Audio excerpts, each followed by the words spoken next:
আমরা কালামুল্লাহ শরীফ থেকে অর্থ সহ পেলাম ইসলাম।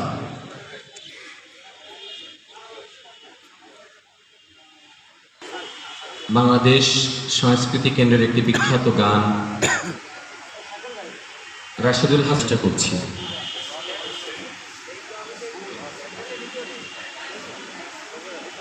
হাতে সুরে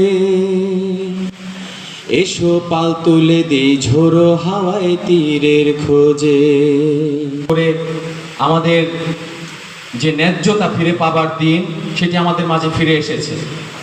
আমরা সঙ্গী নচু করে তৌহিদ সুরে এসো পাল তুলে দি ঝোড়ো হাওয়ায় তীরের খোঁজে।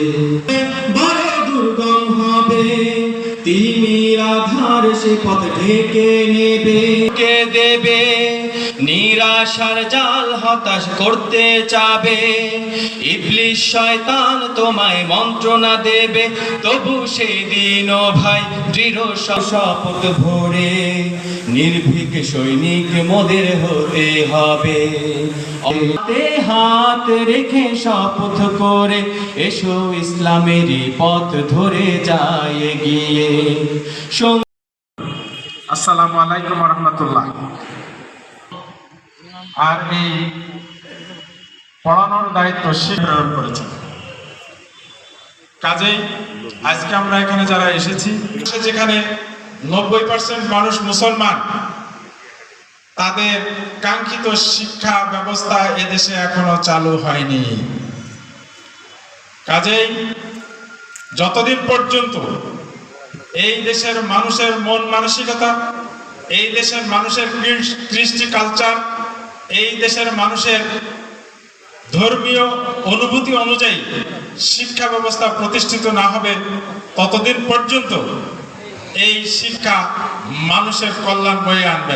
যেখানে 90% মুসলমান বসবাস করে এবং সংস্কৃতি গড়ে উঠতে হবে। আর এই দায়িত্বই মূলত আমাদের এই শিক্ষকের।